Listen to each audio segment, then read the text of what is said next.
Good morning, everybody. You are tuned to Computers 2K now on the Nissan Communications Network. I'm Amnon, your host for the next few hours. I'm going to sneeze.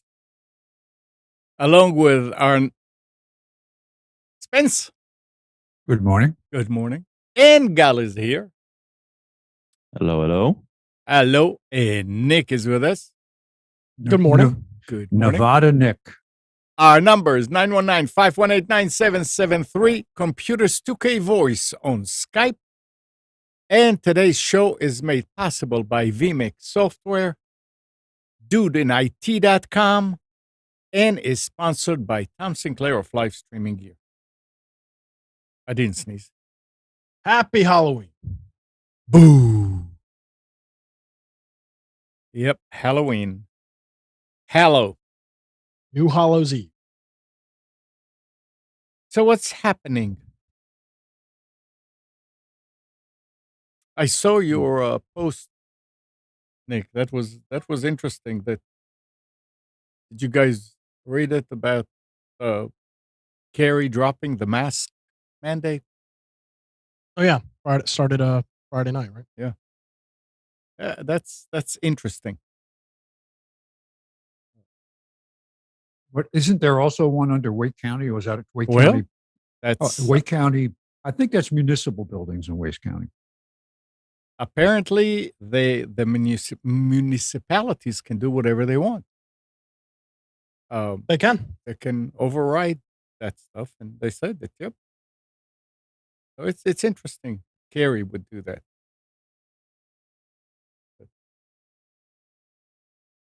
I've been in several places where there's no sign on the door requiring masks, and inside the store, it's just a hodgepodge of who does and who doesn't wear. Yeah. And more stores have recommended instead of required. Right. And I'm sure that's not a county or state or federal thing. No. So people are taking their business back, and they said, we do what we want. I don't know. I mean, you keep reading that things are. I mean, there's more of this and more of that and more of that. But in the last few months, I have not met or heard about anybody that knows anybody that has COVID. I don't know. It's granted. I don't see a lot of people, but still, it's maybe it's a good sign. I know several And- people who have donated blood, and depending on who you donate the blood to, they automatically test for antibodies. Mhm. And both of these people got positive antibodies. Now, I don't know. I talked to the pharmacist about this, and so many different tests that test for antibodies, whether your vaccine will create antibodies that are detectable by these tests or not. Mhm. But my brother-in-law had COVID, and he went for a checkup, and the doctor said that he had blood tests and said he had very, very positive COVID-generated antibodies. And how they distinguish that, I don't know. I think it's just a count. It's not Higher it's not a count. quality. Yeah. Yeah. There is an issue, a known issue with the vaccine. Those who are vaccinated get infected the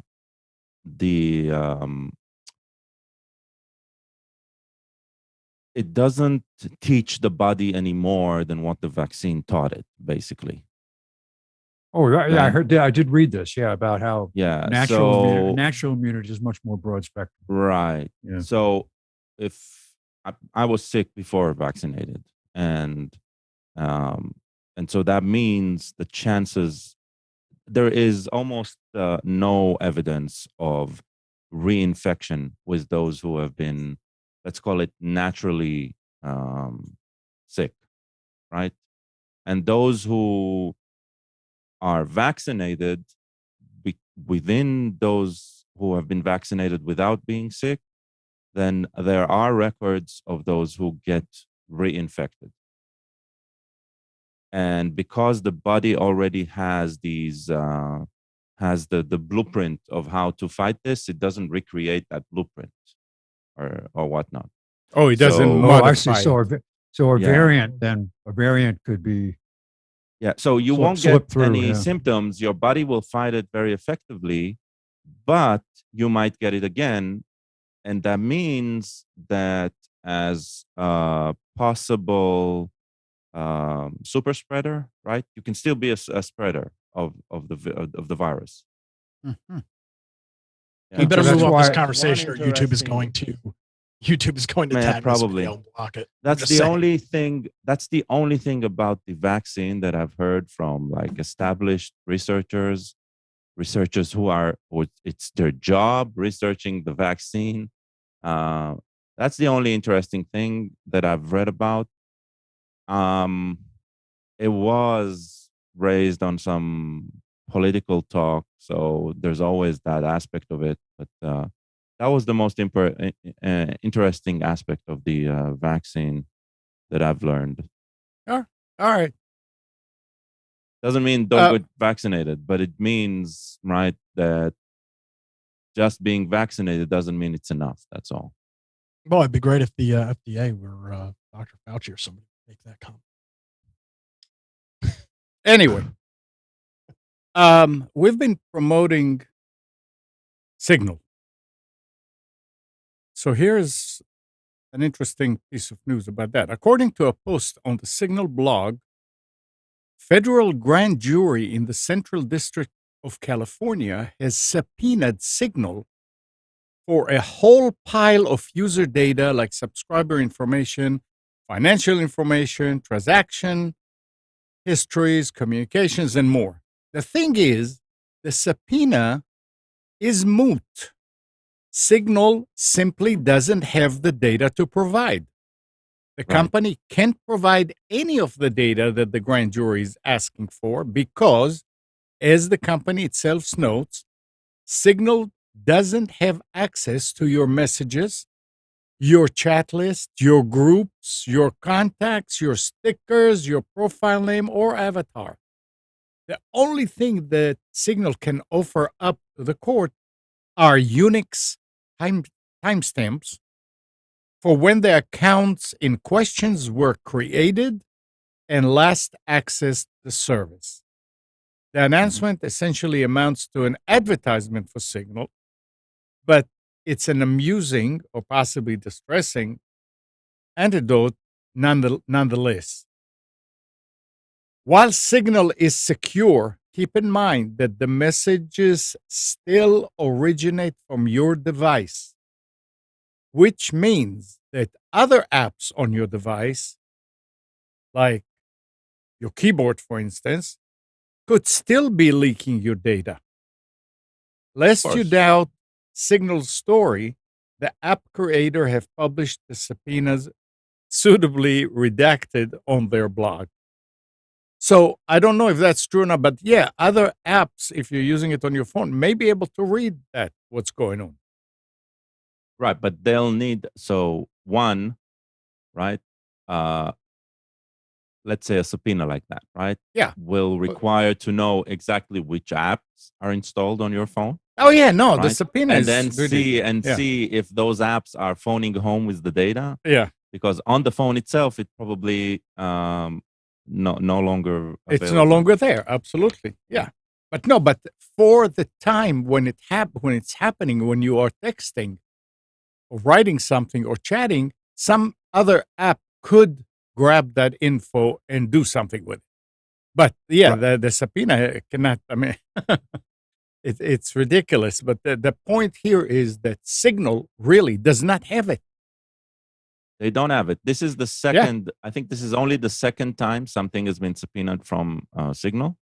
They had a subpoena like a few years ago, and the result is the same. They have a page in their website, in their blog. They have like a page that is dedicated to legal requests, and they're using it as a way of promoting themselves, right? Showing that we don't care. We'll tell you whenever somebody knocks on our door and asks for the data, and we'll tell you exactly what we gave him, which will be nothing. So Yeah, that's what they were Yeah. saying. That the whole thing might have been a Signal way of advertising themselves. I mean, the moment there is a subpoena, right, they need to comply. They will comply. Oh, I'm sure they will. They will comply Yeah. with what they have. Well, they have no and choice to nothing. comply. And they have nothing. And that's the beauty of the system, right? So they won't answer questions the way the people in the Senate hearings were this past week, where they're asked to direct, did you or did you not do this? Yes or no? Well, your question lends to the fact that, and it just went on and on and on about explaining the question. No, you didn't answer my question. It was so funny. They must have all been trained in obfuscation on how to not answer a question. Who was the what was They the had guy? good lawyers. The TikTok guy. Yeah, the TikTok guy was grilled pretty bad. Yeah, but the only news that made it out there that I read is that TikTok said that they don't give China any information. Bullshit. Well, They don't give it to them. Oh, They don't give it to them. They get it. What did but they? don't give it to Did they them. say that through a Chinese translator that they don't give the information to China? I mean, come on. But the guy kept going like this. Hold on a second. Hold on a second. I need to get everything coming into my earpiece. Now, let me tell you what the answer is. Yeah. Water's wet. But if they just had come out and said yes or no, it Well. would have made it less than if the answer ultimately was no, then just say no. And Yeah. because they didn't say no, it just went on and on and on. It was between who was the other person who was getting grilled? It was just so amazing. they all got grilled. Oh, they all got grilled. But Oh, the attorney general got grilled this week too. Oh yeah, he got blindsided and slapped silly. Yeah. You know. It's just interesting. But talking about grabbing data, and I got an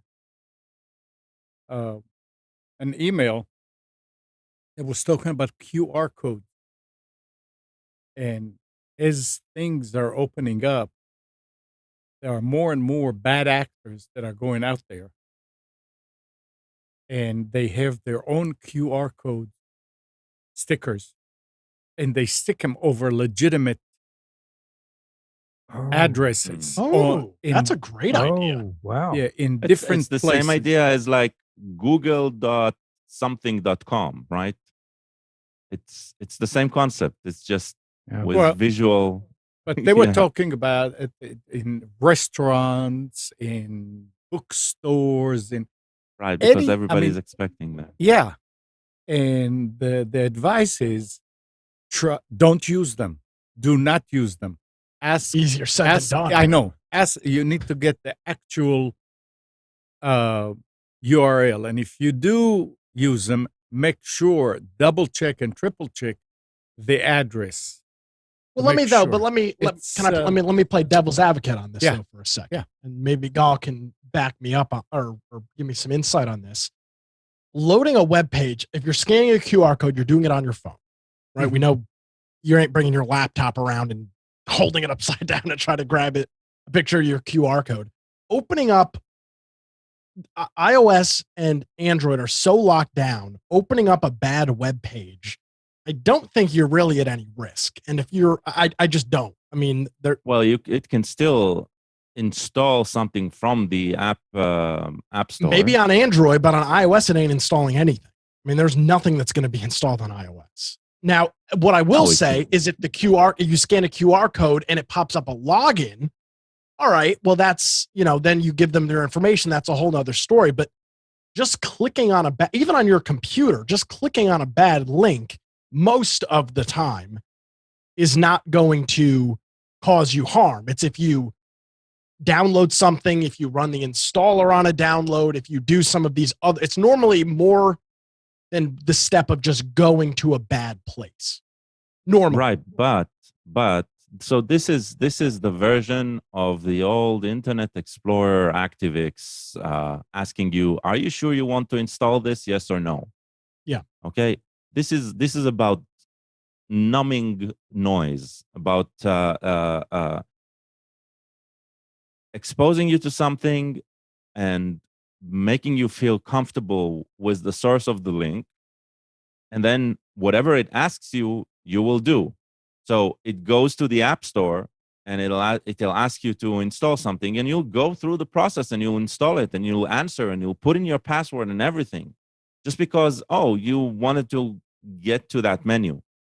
So you're thinking you're going through most people are naive when they use anything, and if they trust the source that they got something from, they are naive in continuing because they don't understand this crap and they just want to go ahead with it. Mm-hmm.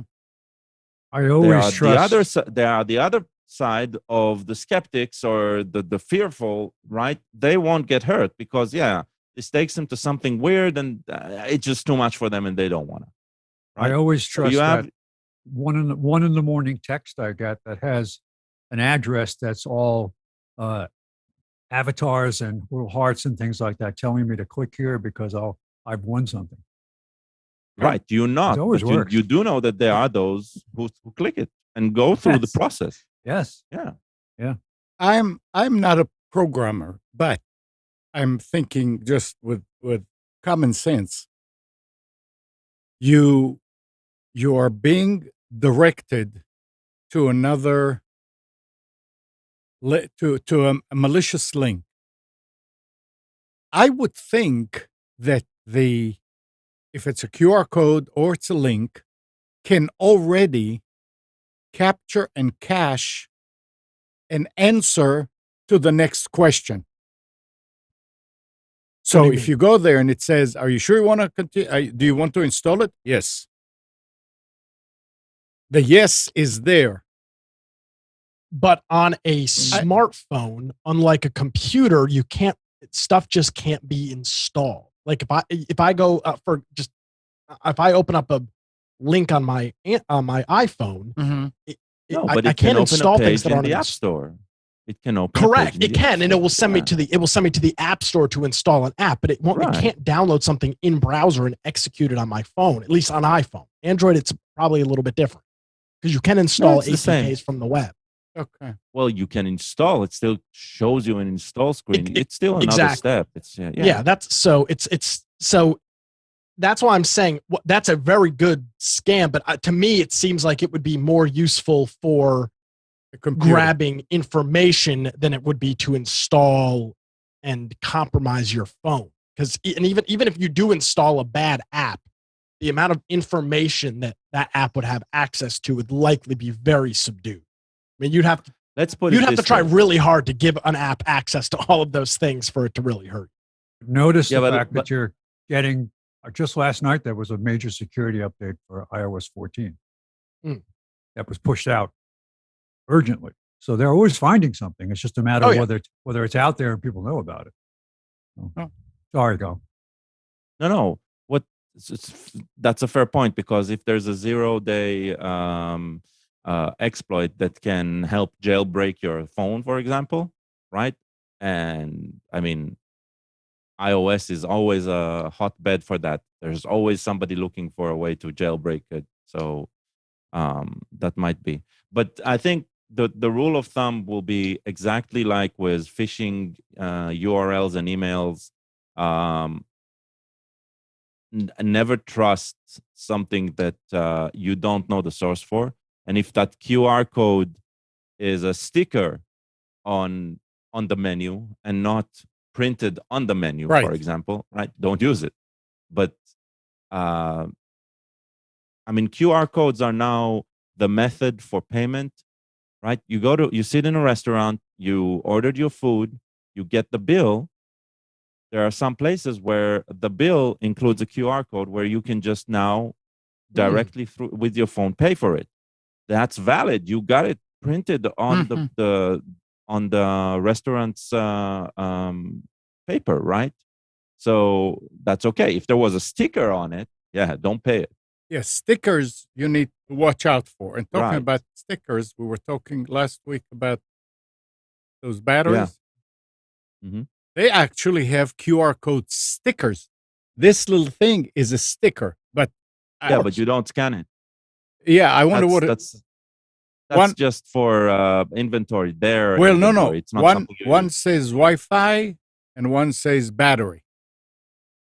So Yeah, I don't know. I'm telling you. Okay, I'm telling you, but it's just that's the thing is, so there are cases where, and I can see it's impossible to go and update a link or whatever on an ad. So they may put a True. sticker, but you better off not use it if you are. Well, here's the thing, but there's an interesting thing to know.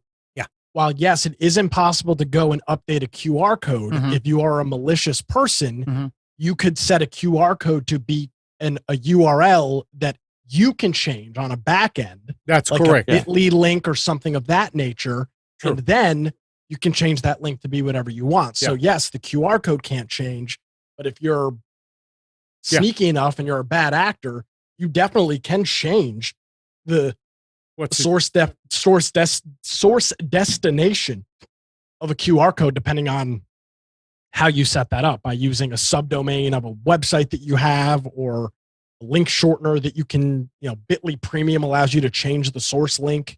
So there are ways that you could do that. Now I'll say this though, I've been scanning I've probably scanned, probably similar to Gal, 100, 200 QR codes over the last 2 years.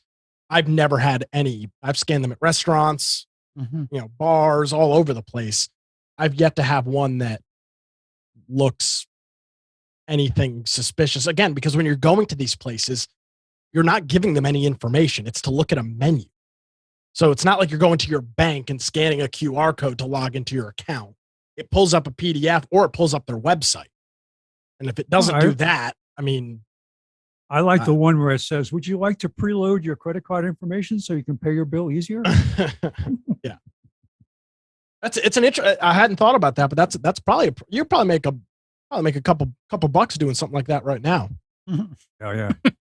For your convenience, you can now upload your install your credit card information now. Yeah, I mean it's just another way for bad actors to get into your business. How they do it, how they implement it, is it practical, not practical, does it work, does it not? That's up to the user to decide what they're going to do with it. I mean, this brings you the information. You decide. Do you remember the drop a flash drive in the parking lot scam? Yeah, same thing. That was Well, that Exactly. was. I mean, that was one of the first, just out there in the open. No assume that still intelligence happens. needed. What'd you say, God? Yeah. I would assume it still happens. Probably does. Oh. All right, switching. I've got a story. Yes. Did you know? Probably didn't. That Microsoft has now overtaken Apple as the world's most valuable company. Yep, they did last week. Microsoft now sits at a market value of $2.64 trillion, which is nothing. I mean, that's that infrastructure bill they're trying to pass. While Apple stands at $2.43 trillion. So that, according to the Wall Street Journal, Apple had a pretty disappointing quarterly earnings report earlier this week, and Microsoft did not, and that caused Microsoft to leapfrog them by, that would be $3 billion, I think. 2.46 versus 2.43. Yeah, it would be $3 billion, which isn't a whole lot in comparison of $2 trillion, but most valuable company. Pretty crazy. Doesn't it bother you, right? That we, people like us, right, with our wages, right, we're saying the words, Apple had a disappointing revenue year. And it's not as if they lost money. It's just they made a bit less than they planned. They still are in the plus. Doesn't that bother you? No, I don't know. Me personally, it bothers me. It bothers me to the grain of my no, being. But this is the way that they measure everybody else, and it's not really according to their expectation. If you read it, it's according to analyst expectation. I know exactly how it works.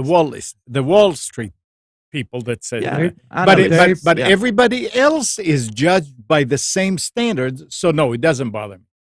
Well, the companies usually will publish their forecasts, and based on that is what the Wall Street people, analysts, will take and make their own estimates. They take it by pluses or by minuses from that. Yeah. So so they have to be. The company has to provide some financial information. They have to file quarterly anyway. They are going to show. I know how everything works. Yeah. My problem is, right, this company is making billions in trillions trillions in income stream. Yeah. And in pure profit, okay? And when they make a bit less profit than they want, people look at it as failure. Well, correct. That's what happens when you as a public company, you come out and set quarterly earnings if you don't think it is a failure. Absolutely. So don't protect the system here. The problem is the system, the way we talk about it. It's not the system. You're a shareholder in a company. You base that decision based off what they say they're going to make. If they can't make that, that's a failure. It absolutely is. Now, obviously, the numbers we're talking about, as you mentioned, are copious amounts of money. But as an investor, you make that decision. If they say they're going to have a good quarter, you might say, okay, I'm going to invest a little bit more in Apple. If they fail to hit that, their stock could suffer, and it should. And but you do understand the stock is going to suffer even though the company was successful. It was just not as successful as it was planning to. Correct. But people base their financial decisions off of those estimates. No. Take a step back. This is not a 101 on business. I understand how everything works. I am talking here about let's call it the ethics of being human on this earth, right? While this is happening, and the way we are discussing it, and the way we accept it as face value, that it should be this way. That's my problem. Gal, I'll give you an example, and you tell me. So 2 cars are racing. They're both going at 300 miles per hour, or they say they can. One of them went only 298. The other one went 300. Who won and who lost? The word is lost. First of all, none of them crashed, right? No. See, but the one who went 298 lost. When it comes to this type of race, it doesn't matter. Well, matters for the investors. It absolutely does. But let me tell you, think about it. Even as investors, right? Mm-hmm. Even as investors, why should the company succeeding, right? Why should the company succeeding a bit less be a penalty? It's not. That's not a penalty. I don't see it as a penalty. It's a penalty on the company because they set their earning expectations and didn't. They do. They set their earning expectations for their stock, and with the anticipation that excitement will raise the stock price. So if it doesn't go up, then theoretically their marketing department that was supposed to push this forward didn't get the word out or. No. So everything you are describing, every step of the way you are describing, has nothing to do with performance, with expectation. No. Wait a second. That is my problem. It's all about expectation and marketing. It's all about expectation and marketing. Hold it. Apple came out and explained and gave a reason why this happened. Yeah, I don't care about the reason. Wait. Hold it. They are blaming Facebook. Oh, Jesus Christ. Doesn't because matter. they said that Right. Facebook, with their WhatsApp or whatever, with their privacy thing, created a situation where people looked at the iPhone with its privacy or whatever situation, and they did not buy as much. So they're blaming This is- it on Facebook, or hey, No, we they're can't blaming it on people getting smarter and starting well, to question whatever- the privacy whatever- of others, right? whatever it Yeah. is, whatever it is. Yeah. That's And by what the I'm way, talking we about. can't say Facebook anymore, right? Yes, we can. Oh, They boy. didn't change We their can. name. But I mean, it's But the site remains Facebook, right? It Yeah. will always be Facebook, so it doesn't Yeah. matter. No, If- it's just it's a Z or Alphabet or whatever the hell Google changed their name to. Yeah. No, but God, I completely understand your point. It is absolutely unbelievable. But as Spence said, the quarterly earnings do drive their stock price in anticipation of those quarterly earnings, and if they do not hit them, there is a penalty felt, and there should be, because it very much is. It's not stock manipulation because that's illegal, but you set it up like that, and you're telling investors, okay, we are going to have a really strong quarter. We're a good company. Give us your money. That's when you're investing in a stock, you're giving the company money. Mhm. And if they fail to do that, there definitely should be a penalty. and That's the only way that's the only way a publicly traded company could work. I understand that. Yeah. I mean, I agree. It is I ridiculous. always feel as a human being, employee, I'm not an investor, right? I probably invest in 5 different assets, and the speak, right? The audacity of the speak is probably what bothers me most. that If you have a 401k, you're a lot more unless you have control over the assets or the distribution, you're invested in a lot more companies than you think.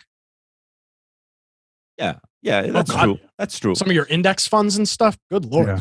400 companies in it. Yeah. Anybody else experiencing issues with the video? The only No, thing you're we're frozen. experiencing is that you're frozen. We hear Yeah, your but to audio, me, you but you're guys are frozen. oh yeah. I had my Spence- Zoom closed and reopened about a Go minute ahead. ago. Go ahead and Oh, reconnect. there you go. No, he's back. Oh, He's there back. he is. He's back. Here you are.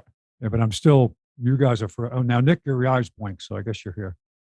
No, I'm looking. I at was moving. now. It's No, not. mine. I think I have a network issue, maybe. Yeah, it's Not sure. okay. It's all right. Don't worry about it. All right, Maybe you're getting drop subpoenaed. Zoom and come back. You said Facebook too many times. Okay, so here's something, and we're talking Go about. Microsoft. Sorry. Oh, wanted you have to say Microsoft thing? No, I just want to say go Microsoft.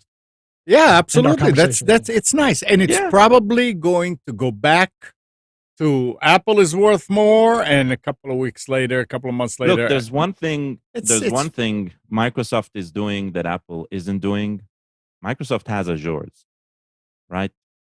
And Yes. if we know anything about the history of tech, the only reason Amazon is as big as it is isn't because it's selling books or selling paper, Cheap toilet Chinese paper. crap.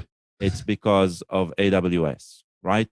Right. So, And the other thing that Microsoft's got going on too is their new cloud gaming streaming service. I know it's not anywhere near as big as Azure, but that's a whole nother market that Apple has hardly. I mean, they've got their game thing for mobile games, but Microsoft is absolutely cleaning Sony's clock right now with their game streaming service as well. So that is going to pay long-term dividends for Microsoft as well. but So when Apple it is. comes- Go ahead. no, Apple is a hardware. It's a hardware. Well, I don't know if they're hardware either. They are going They in a different absolutely direction. are. Well, Can't run their software on anything that's not their device. They are by definition a hardware company. okay. And but hardware listen- companies don't last. but We've listen- seen that a but- billion times. But listen to this story. Apple this month unveiled an array of new gadgets, more powerful MacBook laptop computers, AirPod, wireless headphones with longer battery life, and HomePod mini speakers in 3 more colors. But a different and unheralded Apple release is garnering so much interest that it has become the company's most back-ordered new product. A $19 6.3 by 6.3 inch cloth to wipe smudges and fingerprints off screens. So they're getting into the cleaning service now. Still hardware. Well, the cloth It's still hardware. imprinted with the Apple logo in the corner is made of with quote unquote soft, non-abrasive material to clean the screens of iPhones, iPads, and MacBooks. Don't try it on anything else; it will not work. It only works on these 3, right? That's What is because this it's thing called? programmable. It's programmed to only work on Safely products. and effectively, according to the product page. Now, the listing adds that the polishing cloth, capital P, capital C, is compatible with 88 different Apple products. For most U.S. shoppers, Jesus. shipment is delayed until January 11th at the earliest, charging $19 for a piece of cloth about the size of two stacked dollar bills. Think Is- about the amazing marketing that's here. If Is you buy bold, this, you're retarded. yeah, well, is bold even by Apple standards, a company whose legions of loyal customers are conditioned to stomach steep prices. An Apple branded set of 4 wheels to improve mobility for a Mac Pro. Guess how much? 4 Oh, those wheels. wheels were like $995, I believe, right? $699. Oh, okay, I was close. They are the company's most expensive desktop computer is the MacBook Pro. So they have like a little dolly with 4 wheels on it, or maybe the wheels just go right into it. But 4 Yeah, they do. wheels. They screw into the bottom into the new Mac Pro. Unbelievable. $699. Well, they have like a $1,200 Visa mount stand for the Apple Sheesh. HDR mod or Yeah. the Apple display mod or whatever the hell it's And called. people buy it, right? Well, yeah. The Apple fanboys will buy it. If you have to ask what it costs, you can't afford it.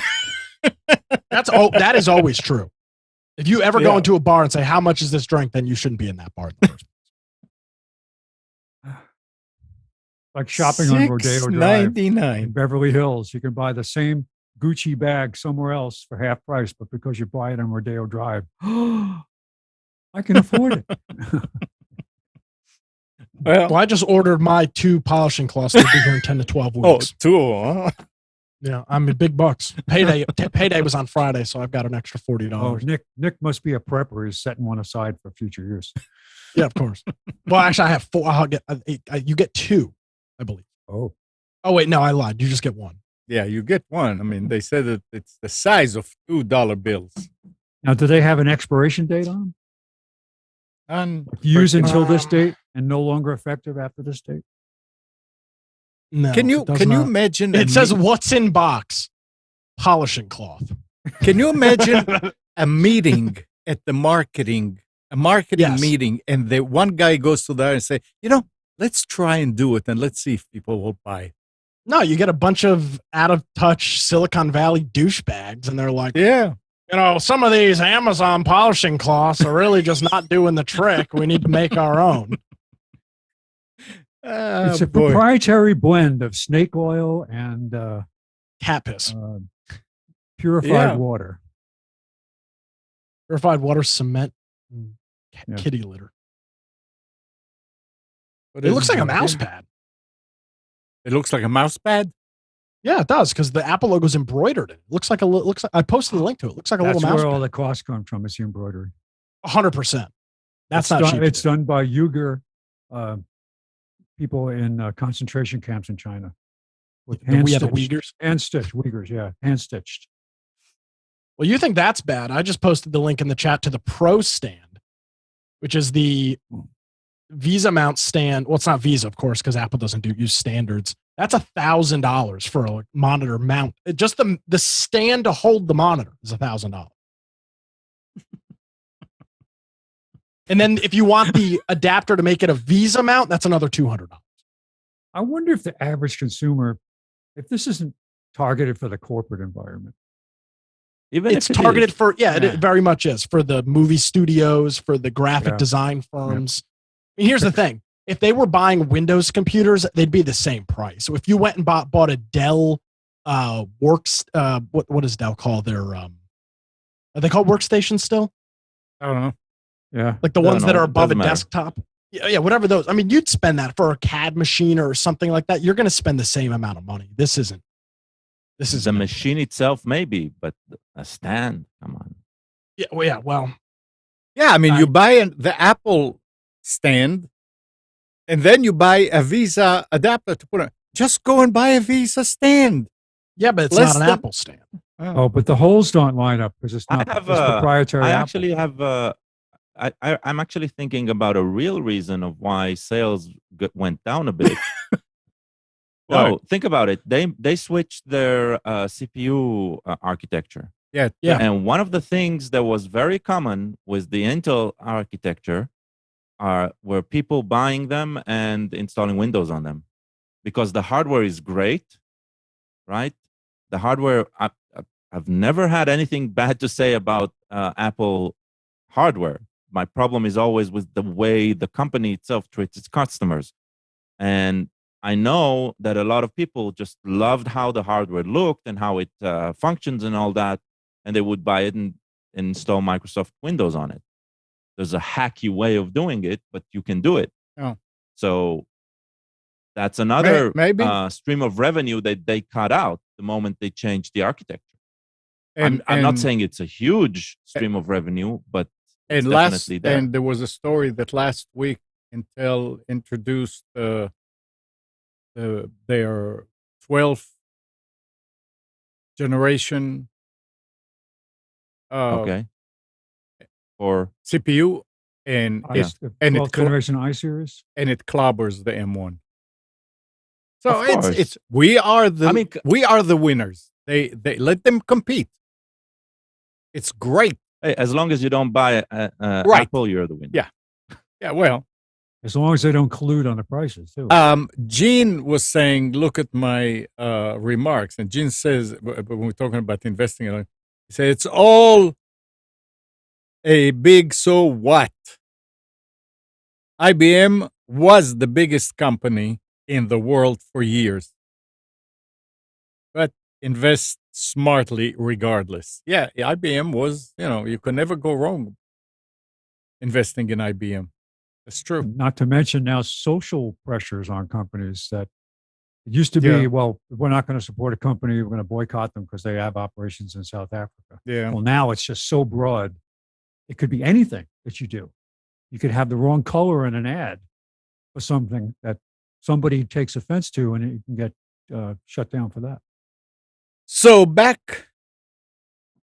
we're talking about Microsoft. Microsoft is rolling out Windows 11 to more PCs this week. After an initial launch to mostly new PCs earlier this month, Microsoft is gradually making the free Windows 11 upgrade available to more existing and eligible devices. The availability of Windows 11 has been increased, and we are leveraging our latest generation machine learning model to offer the upgrade to an expanded set of eligible devices, says Microsoft. We will continue to train our machine learning model throughout the phased rollout to deliver a smooth upgrade experience. Now, if you've been waiting for the Windows 11 upgrade to appear in Windows updates, you might find the above prompt this week. We've been offered the upgrade on a variety of devices today, including a custom gaming PCs. So it's interesting. I mean, it has to happen sooner or later, obviously. But I don't know that I would upgrade if it told me to. Maybe I'm maybe I will. I'm a couple weeks in, still no issues here. Still loving it. Yeah, I mean, Nick, I remember Yeah, I was worried. truth Yeah, is, go does ahead. wait, hold it. Anybody knows anybody that has a problem with it? Not that I've heard. Yep. Nobody's running it yet because they haven't pushed that. You have to go and get it. Nobody. I mean, only people that are running it are normal consumers are not running it. Yeah, but I mean, you're reading, and I'm reading, and I don't see people saying that they have a problem that they want to roll it back. Yeah, I haven't followed that very closely, but I would. I mean, I'm sure there are sporadic issues. I haven't had it. Yeah. I'm just trying to ask a question. I bought a new computer to replace Maddie's old laptop. Mm-hmm. It's a very nifty, very small. That's the size of the box it comes. And What is it? it comes with Windows 10, of course. Yeah.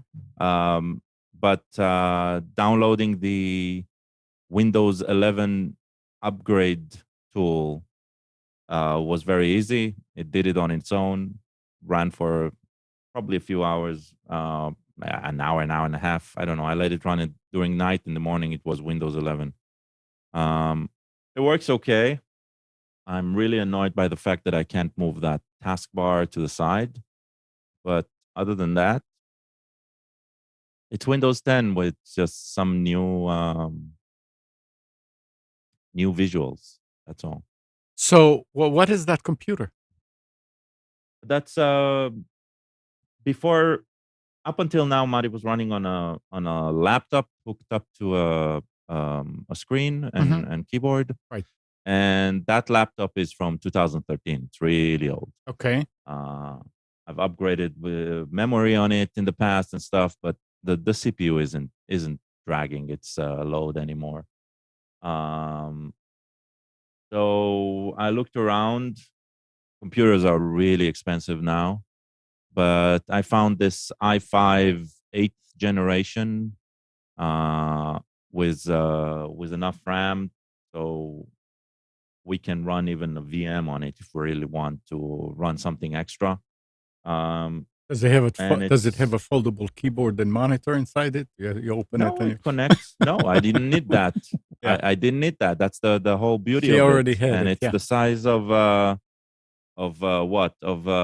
4 phones stacked one on another, right? Basically, it's like something really, really small. Nice.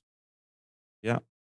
So if this is the box, right? Mm-hmm. The computer itself is something like this within it. Nick, do you remember how I was wondering if I had TPM 2.0 on my laptop? He's not We here. talked about it. You didn't have. I did. I have it, but Oh, yeah? I don't have a supported processor. Yeah, that's what's so bizarre. I have an older i5. It's not supported. Interesting. Yeah, anything before 7th generation isn't on the list. I also, my CPU also has this computer has a TPM, but it's 6th generation, so no support either. But I won't be installing on this machine in Windows 11 anyway for a long time. I'm actually planning on going to Linux. I'm gonna try that. Oh. Install Windows as a VM inside Linux or whatever needs. This is no longer a gaming machine. So I'll install the Linux version of Steam on it to be able to play games, some of them, but it's a good opportunity for me to try. I hear Pop Linux is one of the most popular consumer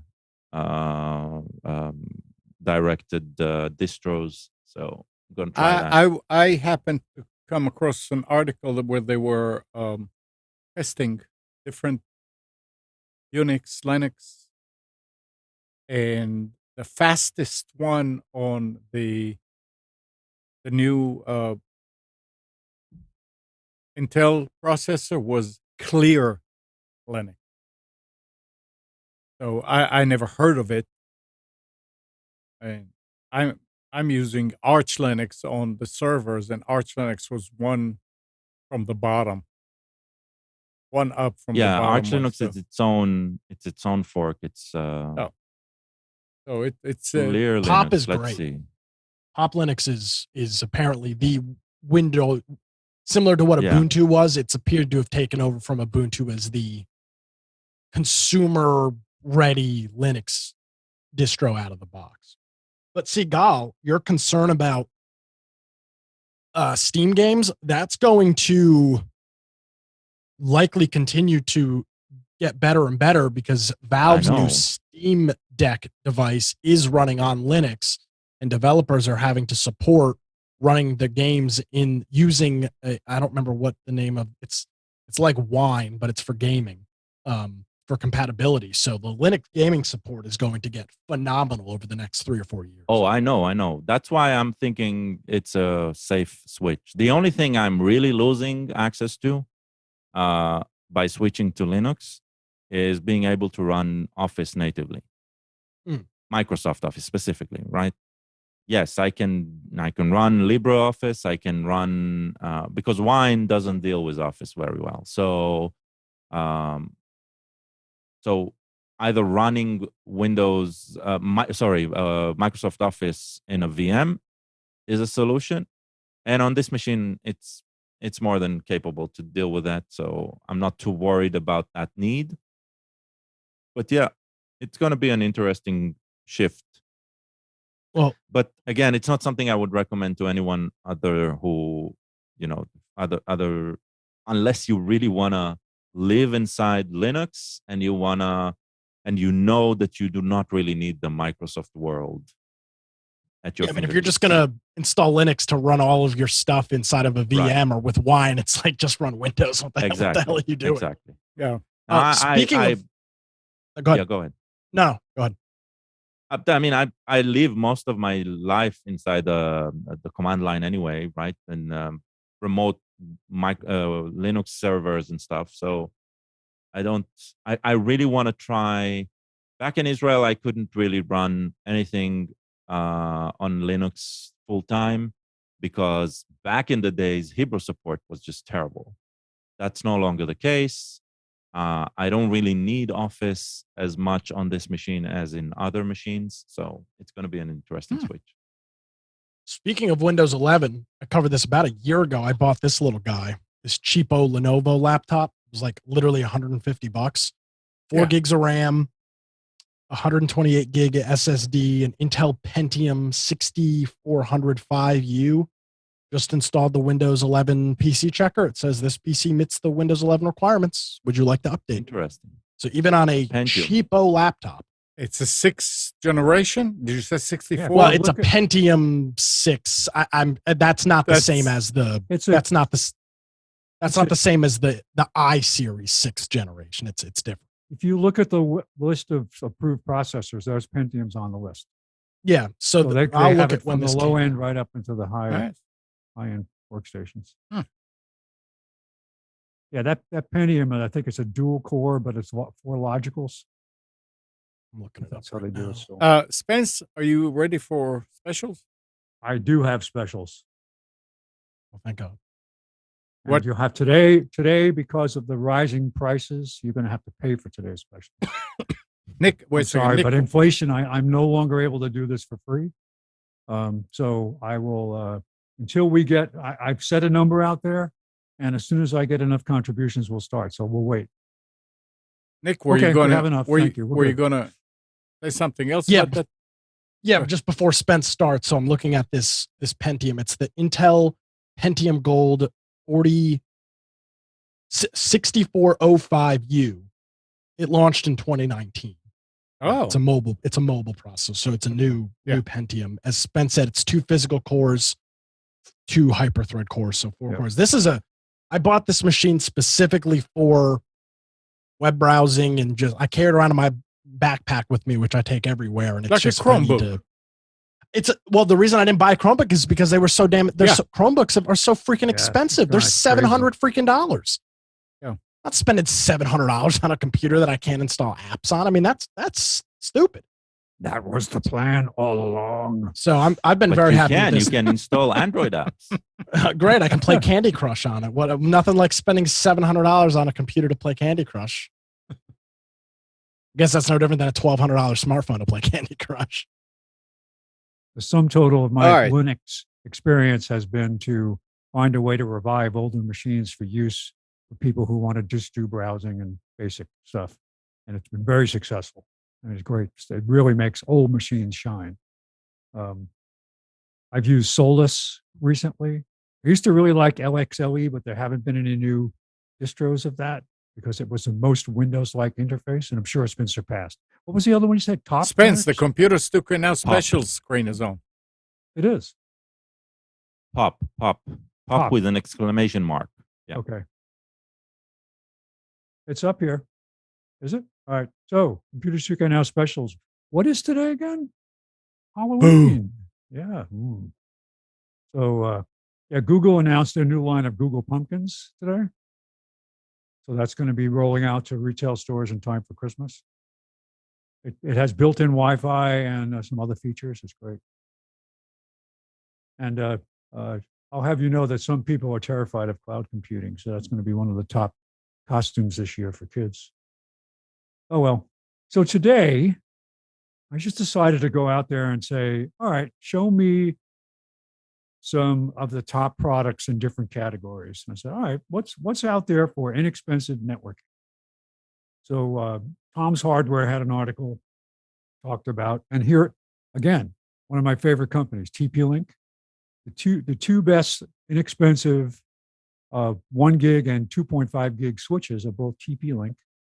And the TLSG 108 unmanaged, $17 for a gigabit switch with a metal case from TP-Link. And I think I actually have this one. So I have an 8-port and I have a 5-port that when I upgraded my network. And the $17 at Amazon. And they've got a unmanaged, a 5-port, 2.5 gig switch. Now, I understand the price is even lower now. I think it's down to 100 and like 107. Because I saw an update in the article I was looking at. So this graphic might be wrong, but 5-port, 2.5 gig switch for around $100. And the cheapest power over Ethernet switch was Ubiquiti Unify USW Flex. Now there's lots of things out there. TP-Link makes a great power Ethernet switch. The first one I bought from them was a 10100 with 8-port with 4 ports of PoE. So, and the prices are still very good. But this one is for $36. And it's full, all 5 ports supported, but you do have a maximum amount of wattage available across all 5. So it might be taken into account. It is not the enhanced standard for higher wattage over 15 watts per port. So depending on what your needs are, you may not be able to power some of the more advanced PoE devices with this, but cheap. And then this last one, Zyxel, is unmanaged, but it is it has 10 gigabit ports, 2.5 gigabit ports, and 2 SFPs. So you can plug in a 10 gig fiber port or copper port into this switch as an expansion module. So, damn, this is a fast switch for $157. And I did check. Amazon didn't have it; was out of stock. But the only place I could find it, you can click on this link here, and I don't remember what the name of the retailer was, but somebody did have it for $157 in stock. That's pretty amazing. So you got to have an aggregation switch. You want to link 2 closets together with high speed or whatever. Zyxel's been around forever. They were an OEM builder for Netgear and a lot of other Linksys for years before they had their own products. So it's good stuff. Yep. And some of these, and I didn't drill down into the specifics. One of them actually said it was made in Taiwan. It wasn't made in China, which I thought was interesting. All right. Second subject, which came up this week on a job I was on, where I've got a rather large home and carriage house that somebody wants to fix the network in. And they're looking at getting a Wi-Fi upgrade, which would be mesh. And got me thinking and out there looking at what's available, what's out there in the AX world. One thing to consider through all the decision making about mesh and the features that you want, if you need nothing more than basic service, and if you have Google Fiber available to you, Google will give you, as part of your service, a mesh. It's not the latest one, it's an AC mesh. It may not even be the latest model. I don't know what they're offering. But, and I don't, this is the other question I don't know. They'll give you two. They'll give you a base and they'll give you a satellite. If you need more, I don't know that they'll give you an extra one included, but you could probably get one. But the point is that you will get it included with your Google service. It's not true with AT&T. And AT&T has some, so, and I'm not up to date on this, Amnon. There's some router issues with AT&T. I don't have any issues with mine, and it is a Wi-Fi 6. It is a Wi-Fi 6, and that's with Google? No. That's the AT&T one. The Google. So you bought your own Wi-Fi 6. No, the AT&T router is a Wi-Fi 6. Oh, but it's not a mesh product. It's not. No. Okay, good. Yeah, Google that's good. was the mesh, So but it wasn't Wi-Fi 6. And when No, it I wasn't. went to my own router, they asked me to return the mesh. Yeah, and I ran into that when I had to try to set up. I had it So- back then about Google Yeah. being the one that was It's open. all right. It's AT&T is the one that's open. It's Google is the one that you have to use their No, router to do the mesh. no. I had a problem for with the mesh. Yeah. Yeah, I had a problem where I wanted to share some devices on the network, some USB drives on the network, and because of the fact that it was connected to another router, I had to turn off all the routing functions and connect it to the Google router for it to appear, because it wouldn't bridge between the two Mm-hmm. or route between the two IP networks for Windows networking purposes. But you can get it to work. But anyway, All right. So looking at what is the behemoth out there now? I mean, the one that's very popular with people, high rated. Of all companies, it's Asus, and it's called the Zen Wi-Fi AX6600 tri-band mesh. Now they've got lots of models of this. It starts out with a basic 2-pack. Then it comes with a tri-band 2-pack, a 1-pack, and then goes up from there. You can spend up to $684 on a tri-band Wi-Fi 6/3 3-unit network. Expensive, but it's got a lot of really cool features. I was in Staples killing time when I was having tires put on a vehicle, and I walked around and I looked at all the empty boxes with their mesh products that they had there. So I checked out the latest Netgear and the latest Google stuff. And one nice feature on the high-end stuff is multiple Ethernet ports on every device. So you can have your base station and your remotes have Ethernet switching built in, which is cool. Some of them have a single port, some of them have multiple ports. But you can do a real nice distributed network. In fact, there is I think it's Google Mesh has a commercial. It's either Google, I apologize, I'm walking to the store. Someone has a commercial version now that comes with wall-mounted clips and all this other stuff to set it up in a business. But it gives you the ability to support Ethernet devices easily off of there. Instead of having an external switch, you just plug a bunch of devices in here. So this shows you what the back panel on the only thing I don't like about this, it says up to 2.2 times faster speed, up to 4 times capacity. Capacity may, but the speed, I mean, people don't think that if you have 200 by 20 from Spectrum that you're going to get this and you're going to get 800. No. This works good when you've got fiber, when you've got gigabit fiber or higher. What's the highest now that AT&T offers? Is it 2 gigabits? That's Google. I don't think Google? think AT&T does. Yeah. But very capable devices here, and the configuration is easily done. I went through a tutorial on how you configure from your phone. It's very easy to do. Most of them are pretty easy. Yeah. If you're trying to adapt it to an existing environment, it could get tricky, and depending on what you're trying to do.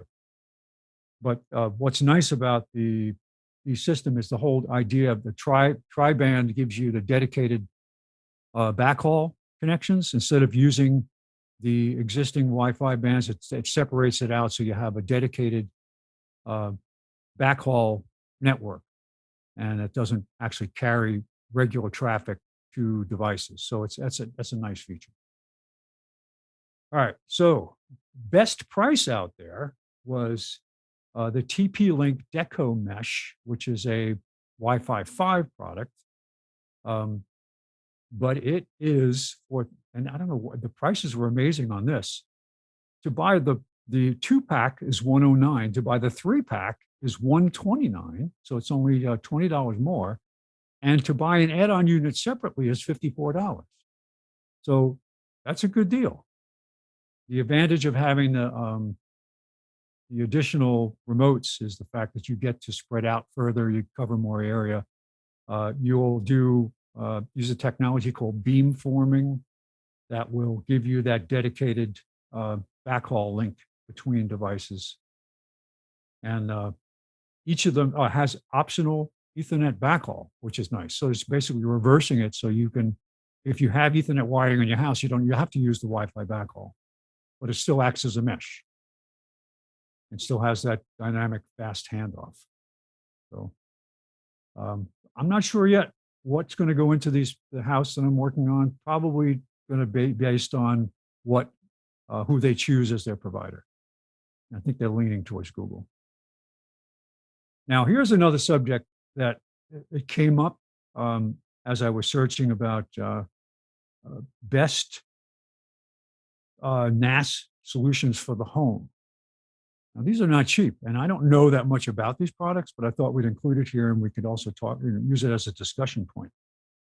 But Synology is a good brand, and they have very high ratings. This was considered an entry model, which is a 2-bay, 2-gig memory version. It does not come with disks, so you have to consider the addition of disks. You can either upgrade the memory or you can go up. You can buy it with 4 gigs of digital of memory.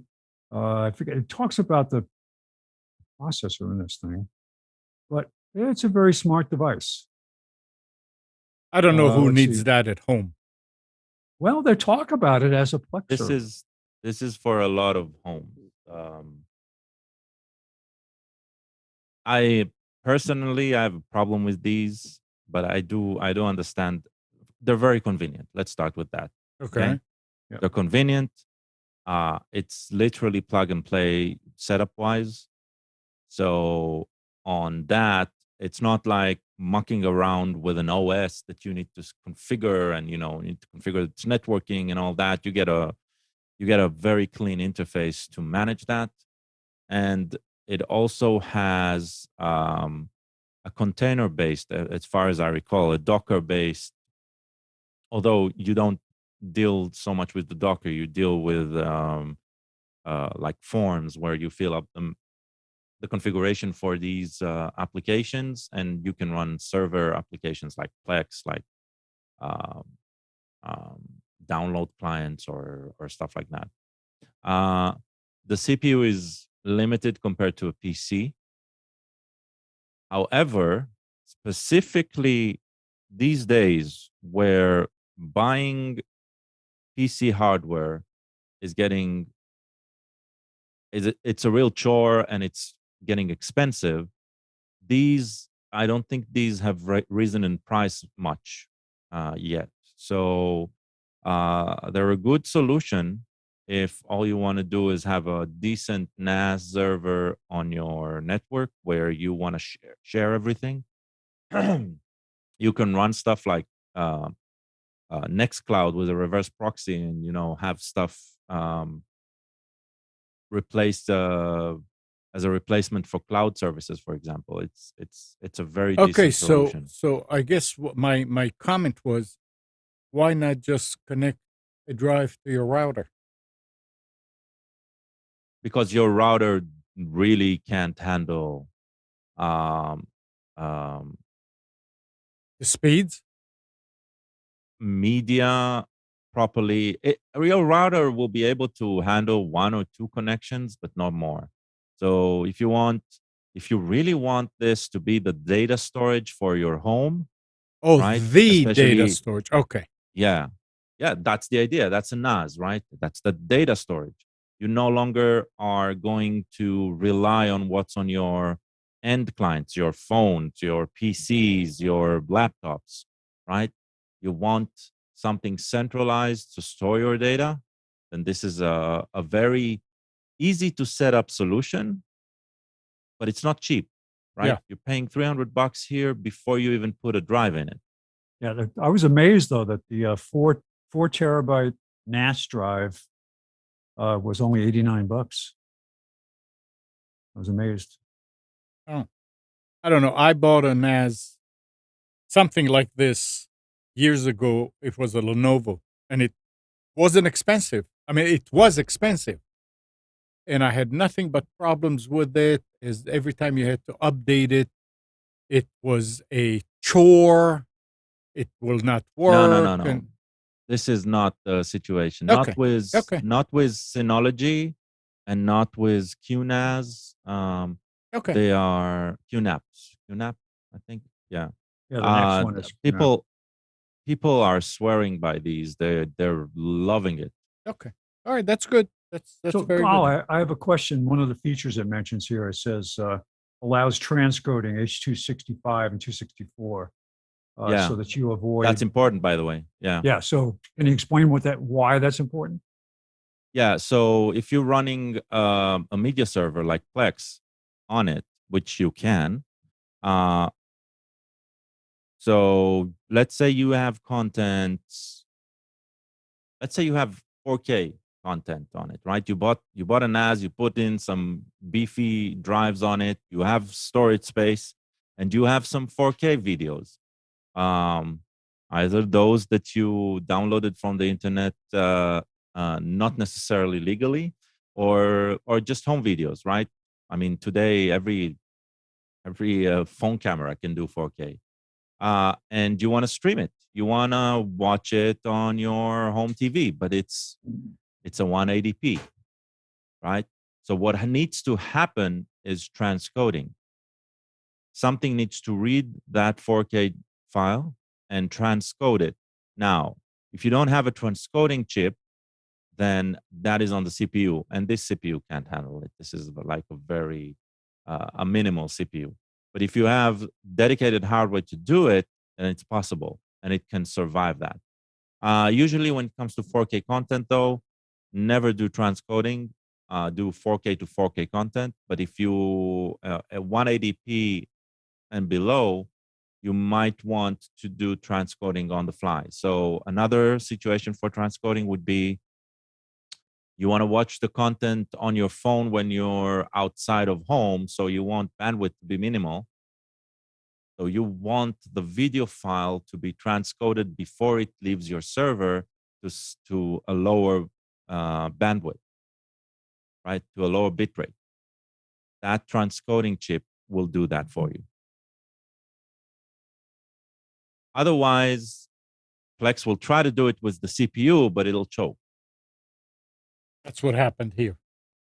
It didn't choke, but it's really puts a strain. Right. Because my HD home run does not transcode. Right. This but one also says you have 8 very strong cores there, so it can deal with it. Yeah. This one also says that you can use it for managing multiple IP cameras or storing, Yeah. which is actually pretty neat too. So it acts as a NVR. So Yeah, because you can install a service on it to give you a UI, a web UI, web-based UI for that. Yeah. So yeah. Yeah. And it has like an app store sort of mechanism that makes installing additional services easy. I haven't worked specifically with, but I know that people use it and love it. Amnon, is your credit card number still the same? No. It isn't. No, because I was going to order and play with one of these. Next. All right.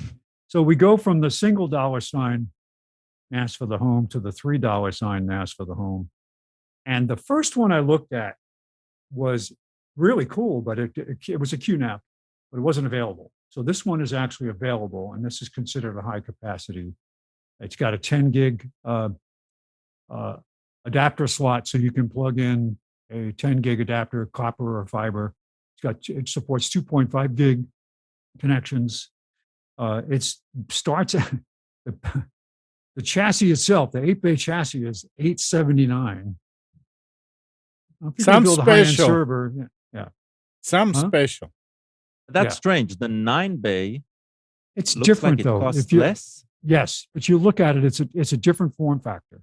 It's Okay. not all of them are part of the RAID. There's so additional slots that aren't part of the RAID, which is kind of bizarre. So you build your array. I think it was 9. I think it was 5 in the array, and then 4 were just slots for drives.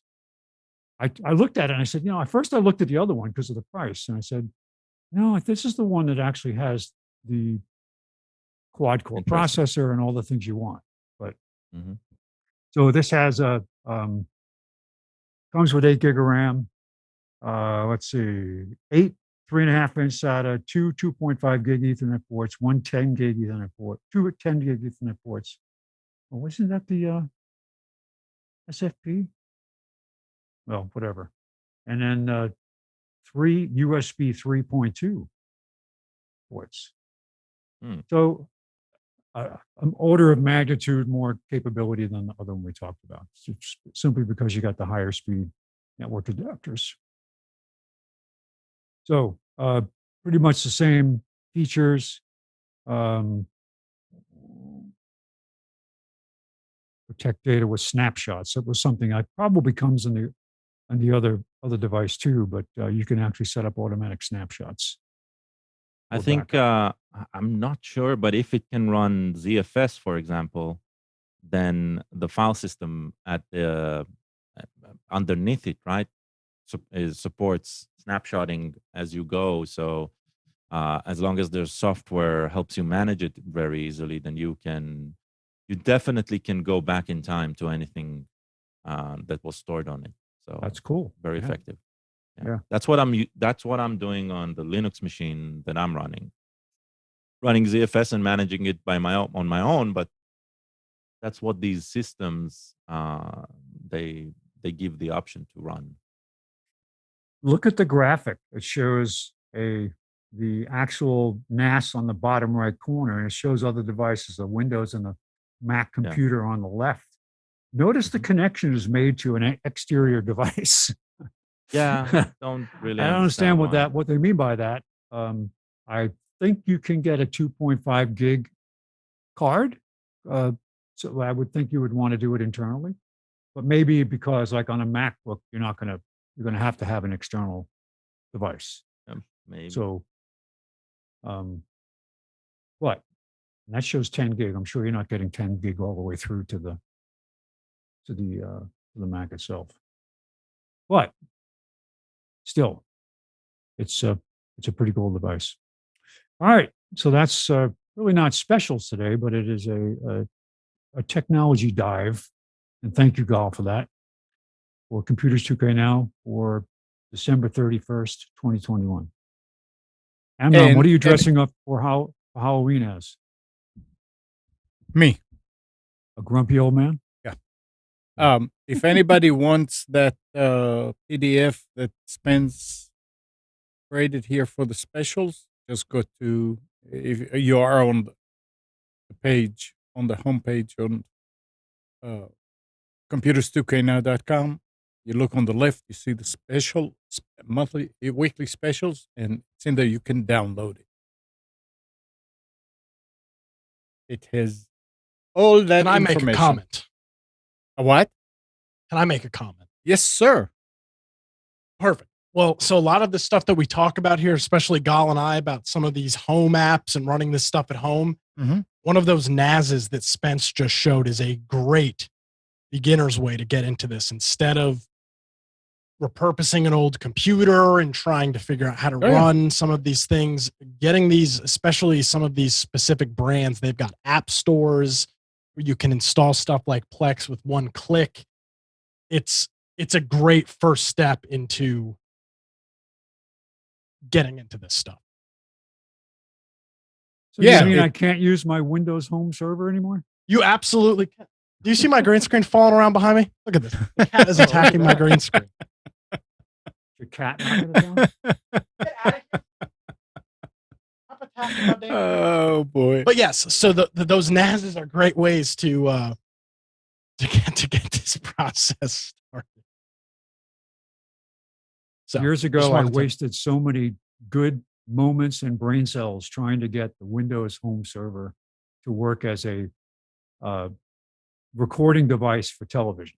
I bought the current, at that time, the best digital TV tuners I could get from Hop Hog, and I built it on a decent platform, and I had the Windows Home Server, and I had all this stuff running in the house. It was horrible. I mean, it just never worked right. It kept crashing or something. I'd be a patch, and I regret doing it. It was just a waste of time. Well, and that's the great thing about what these NAS devices specifically have done over the past few years.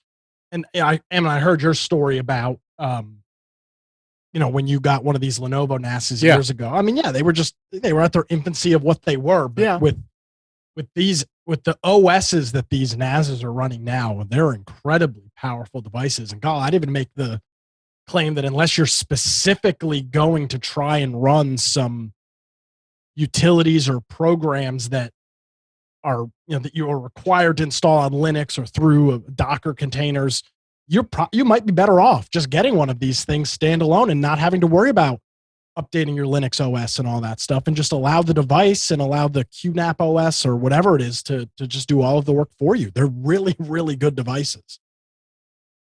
I'm done. Definitely.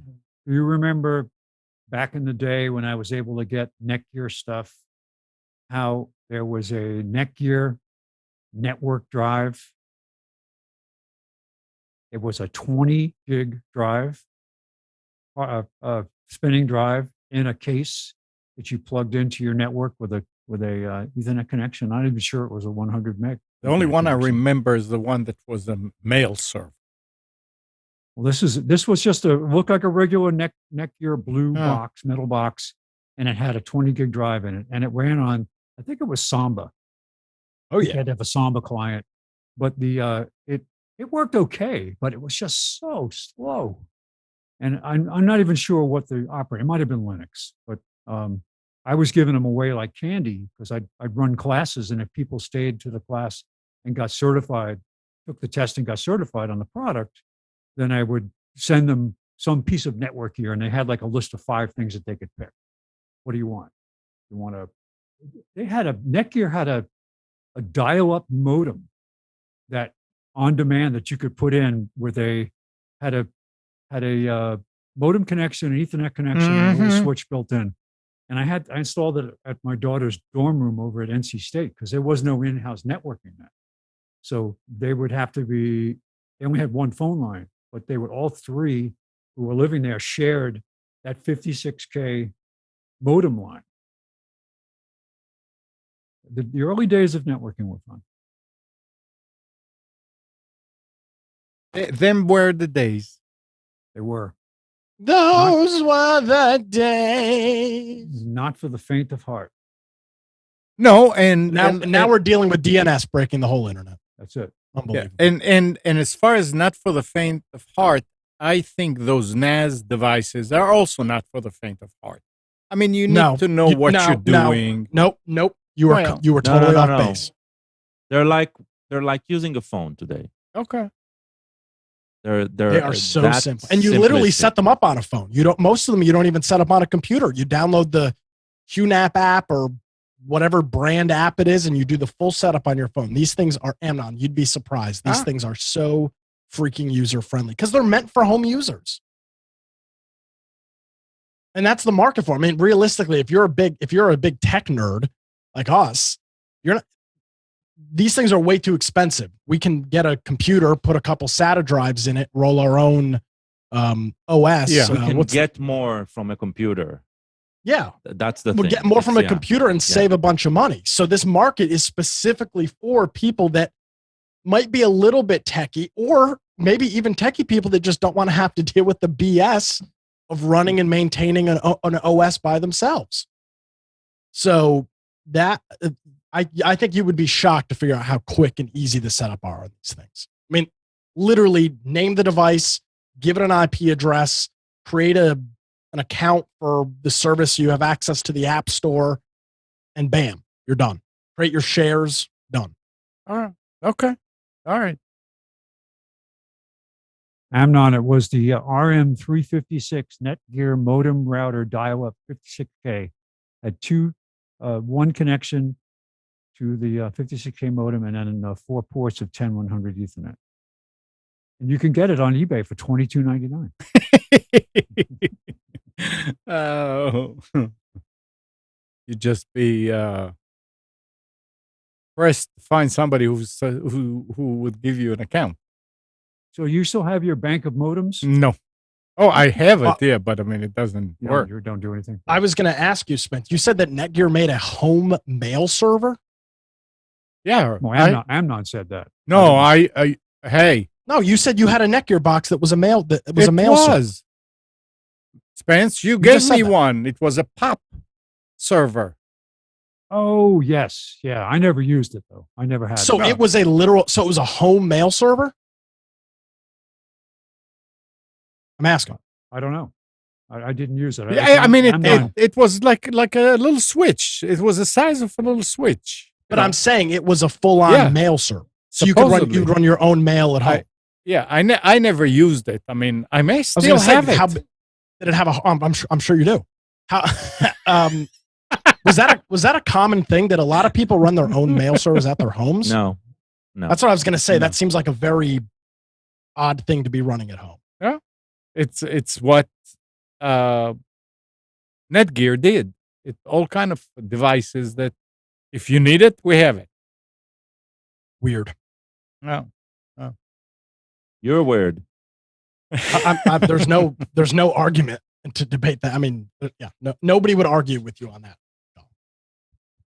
No. All right. Find no argument.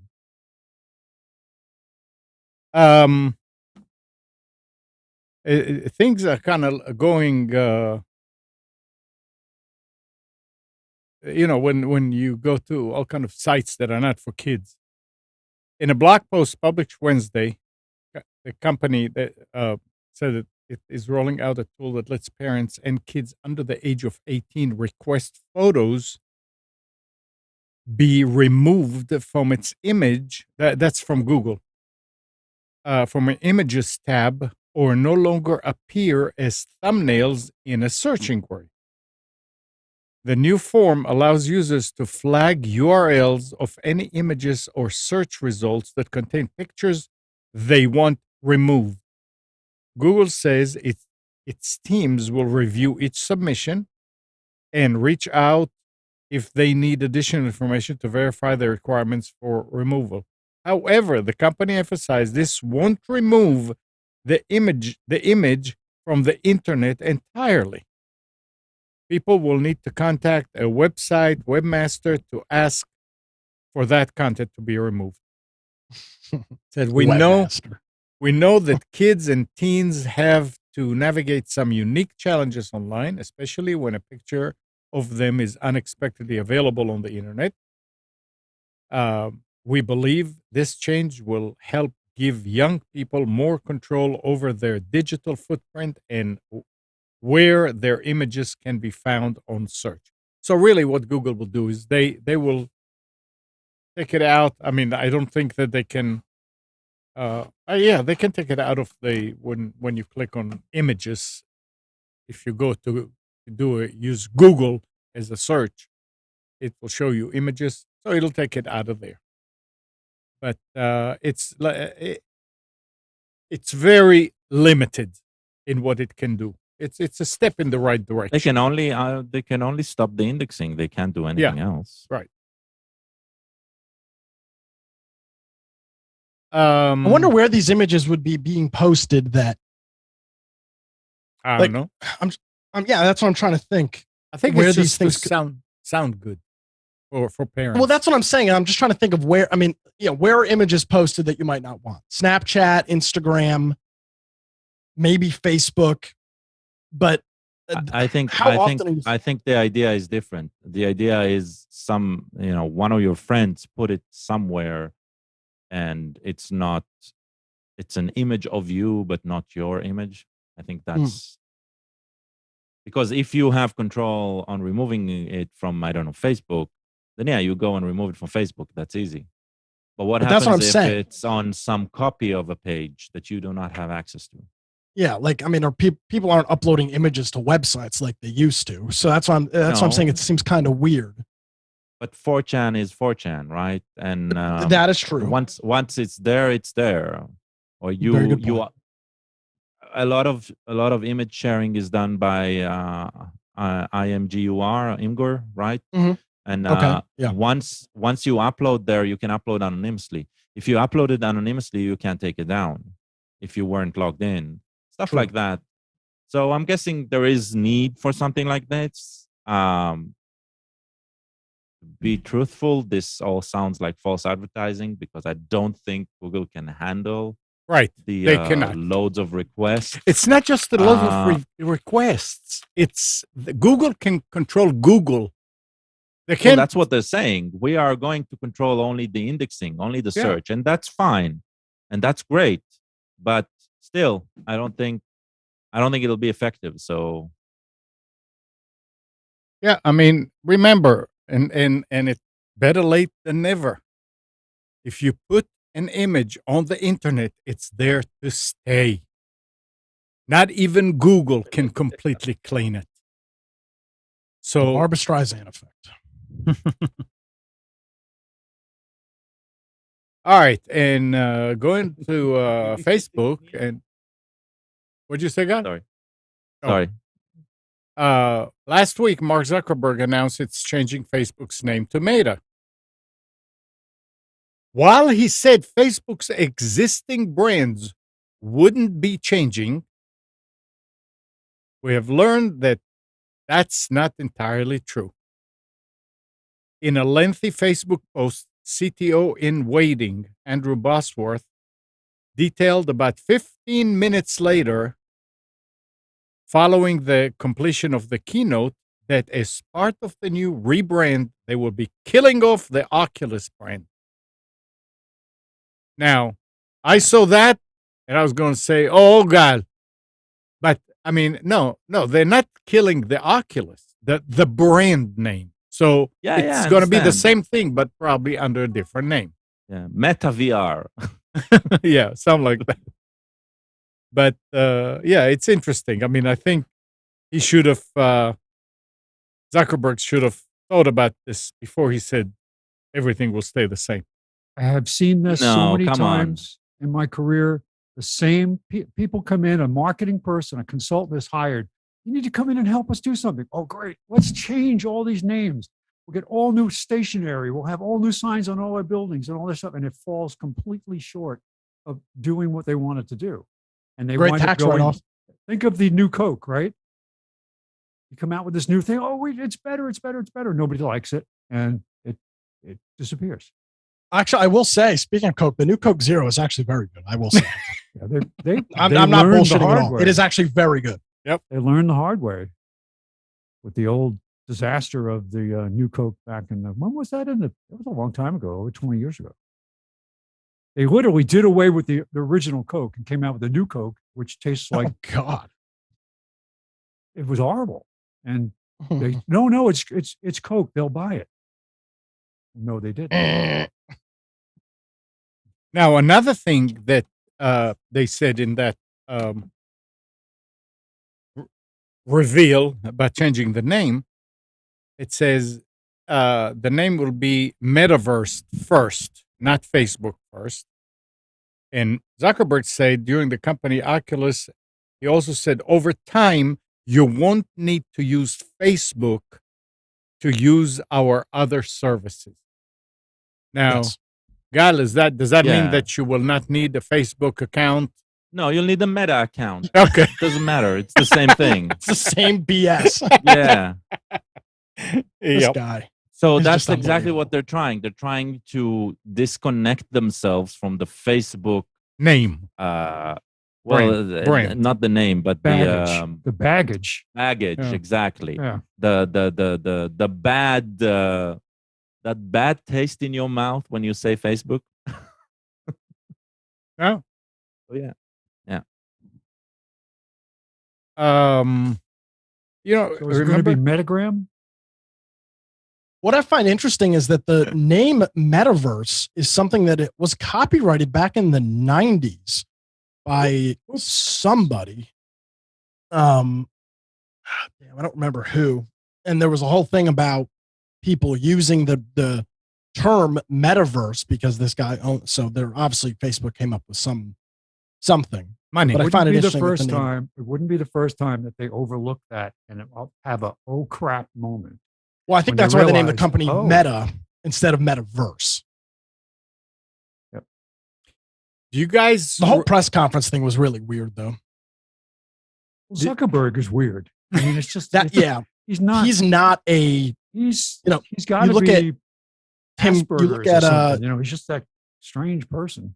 you look at Steve Apple and Tim Apple and the Bill Gates and who was the other guy over at my Ballmer? Steve Ballmer. Well, yeah, he was Yeah, another Steve Apple Ballmer. guy. And then you just watch Oh, yeah. Mark Zuckerberg, and it's just like this looks like a homeless guy they just pulled off the street and told him to read. He's just not good.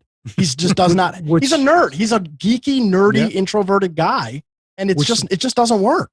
Which leads you to question to say, why are these particular people rising to the top and basically creating policy for us to go by when maybe they're not the best people for this?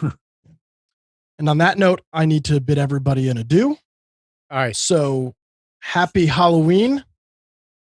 Same Be careful to you. if you see anybody dressed up as Alec Baldwin. They might have a loaded gun. So be mindful of that and watch out for razor blades. Yeah. And X-ray I everything. guess it's just going to be Amnon and I next Sunday. So we'll see you next week. Yeah. All right, Okey-dokey. Nick. See you guys later. Bye. And Bye-bye. take care. Going back to Facebook. I don't know who's using Facebook these days. But Mark Zuckerberg says he's redirected teams within his company to make serving young adults their North Star. The comment made on a call with investors this afternoon speaks to Facebook's concern about declining usage among teens and young adults. So much of our services have gotten dialed to be the best for the most people who use them, rather than specifically for young adults, he said. He suggested the change will be more than just lip service. Facebook usage among older users will grow slower than it otherwise would have because of the changes. Even with those trade-offs, he said, I think it's the right approach. He expects the changes to take years now, so don't expect anything anytime soon.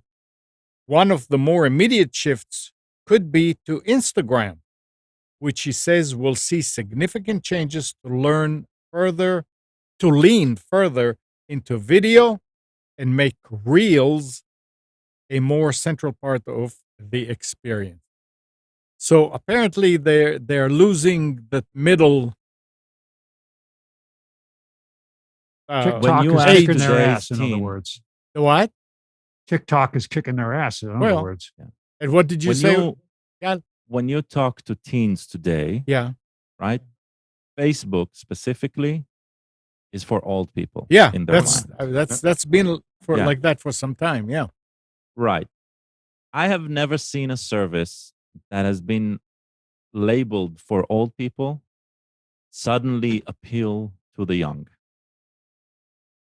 I've never seen any brand that did that. So I doubt they'll be successful. Well, he says it's going to take years, so that may be just a way to. Maybe he realizes that it never. will never happen, and he Yeah. says, "Well, let's see what happens." But people won't Kids remember. don't want to. I mean, I'm guessing that even TikTok is going to become a brand that is for the old generation at one point, Mhm. because it has become so popular, right, that everybody's on it right now. And that is exactly the trajectory that that Facebook was on. And at a certain point, there's going to be another service, another system that is going to it's going to capture attention, the attention of the young again, and it's going to shift again. And I doubt it's going to be controlled by any specific company going forward for like generations. It's always going to be this cycle. And they're not It's just nobody can anticipating, predict which one it's going to be. That's and the they're thing. not really anticipating that there's some new idea that will come along that will take the world by storm and blow them all away. And even TikTok. Uh-oh. TikTok is getting long in the tooth. Yeah. Something happened. There's- Wasn't to- the new idea, right? Uh-oh. If you think about it, TikTok is a reincarnation. Says my internet connection is unstable. Are we in It's an AT&T very commercial? unstable. No, I'm on a Google Fiber one. I don't know what's going on. Interesting. Let's try again. So what I'm thinking, right? Because TikTok is a reincarnation of a service that actually failed. If you remember, there was a system called Vine, Oh yeah. which was basically what TikTok did at the beginning. Now TikTok has shifted a bit and changed, but TikTok was basically Vine plus audio reuse, because you started by choosing the background audio and then add video on it. That's how TikTok started. So yeah. That's it. That's what makes it interesting. It's up and down and up and down and up and down. Oh, and, I agree. you know, The moment it stops being interesting is when But- something like this is described as a business. That's when it stops being interesting, and that's exactly what happened to Facebook.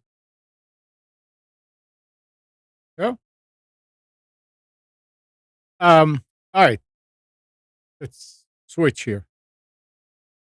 Last Monday was the 20th anniversary of Windows XP. And although the operating system reached the end of support in 2014, way too many people continue to use the insecure version of Windows. That's from Bleeping Computers. You do, just a reminder, right? If you install a fresh version of Windows XP Mhm. and you hook it up to the network, Mhm. you are going to get blue screen in about 20 seconds. Really? Yeah, because there's that worm, and that's still active. Oh, You Okay. you must install the service pack 2 In order. upgrade before everything. Otherwise, you won't be able to use your computer on the net, right, without patching it first. okay. Yeah, I built a new Windows XP machine and had that same issue, and I decided it wasn't worth it. I built a Windows 7 machine and use XP mode now instead of having XP. I don't have XP Service Pack 1. My XP installation is Service Pack 2. But And I think there's It's- still there needs to be like a hot fix installed on that in order for you to actually use it. well, So lucky me, I'm not going to use it. Windows XP was released on October 25th, 2001, and is considered one of the most loved versions of Windows due to its ease of use, fast performance, and stability. no, it's background. It's what? That hilltop. Oh, the background. the background. Today, That's the after view from Gates's office. After Microsoft has released Windows 7, 8, 10, and 11, a small but respectable number of people are still using the old operating system. This continued usage is a testament to its success, but also raises concern regarding its lack of security. According to People are still running DOS. Come on, that has nothing to Well, do with respect. it says, according to Stat Counter, the percentage of Windows users using XP version of the OS is in September 2021 is 0.59%. A significant number when you consider how many Windows systems are deployed worldwide. One very notable case is that of Armenia, where Windows XP is the most popular OS, enjoying a share of 53.5% among Windows users. Isn't that interesting? Is it because they haven't included an Armenian Uh, language pack and newer versions of OS? I don't know, but it's interesting. I mean, it still works.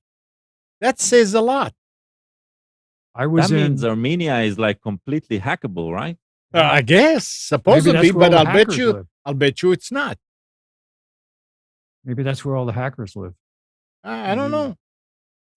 I remember being on a business trip in 2002 where I had to lay over in Singapore for 2-3 days while I waited for myself to acclimate because I was going to teach classes in Malaysia and Australia.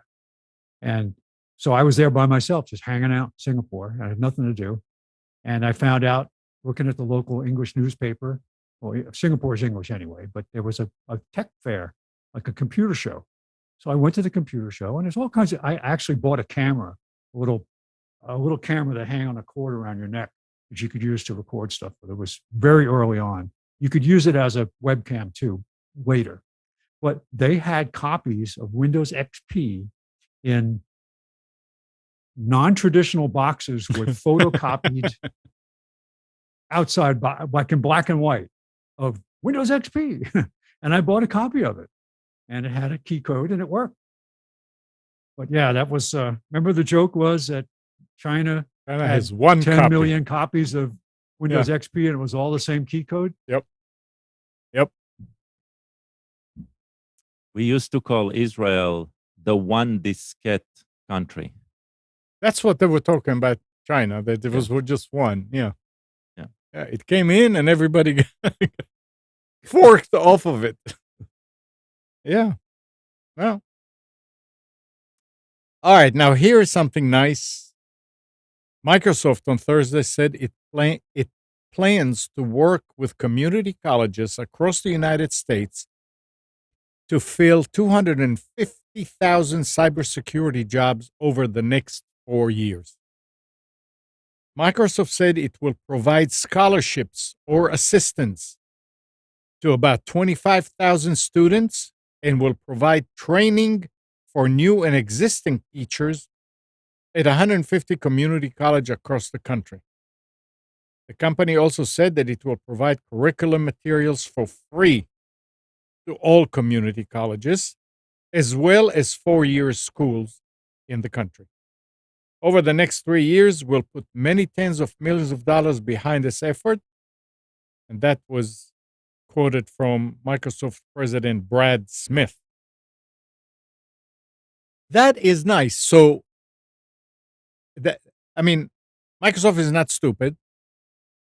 And cybersecurity is going to be a big thing. Already is. Yeah, but it's obviously they're looking into the future.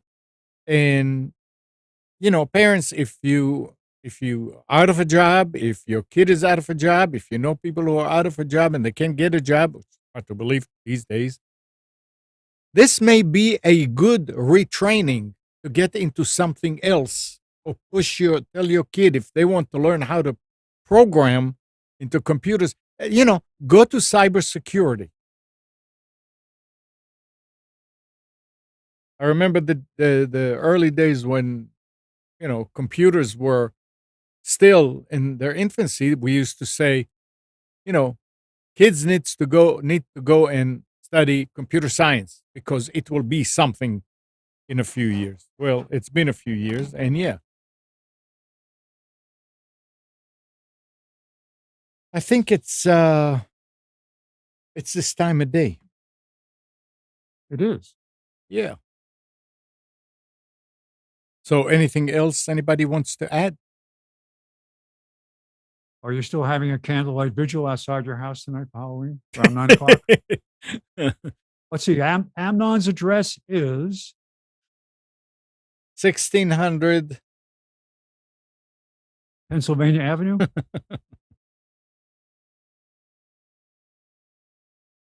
Bring pitchforks and torches. Yeah. All right. Well, if there's nothing else, then we'll end the show. Thanks, Spence. Thanks, Gal. And good morning to Kathy, Hannah, Nabil, Mac, Norm, Katie and Donna, Dina, Arlette and Micha, Eleanor, Sarid. Thank you all for tuning to Computers 2K Now. We hope you learned and enjoyed our time together. Remember to practice safe computing, back up your hard drive, and update your virus scanner. We'll be back here next Sunday at 9.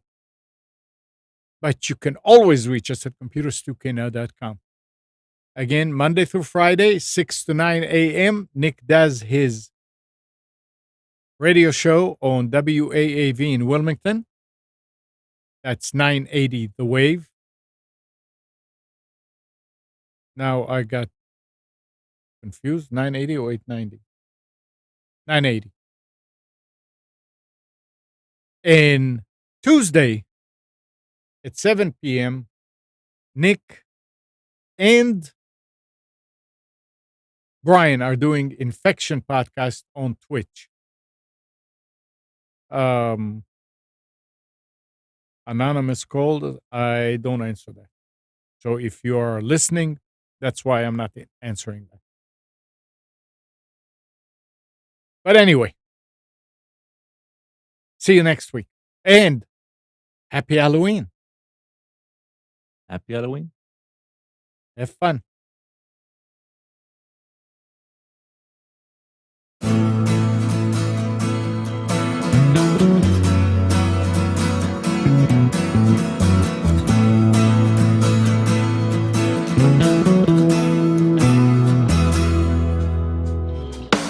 You are tuned to the Nissan Communications Network.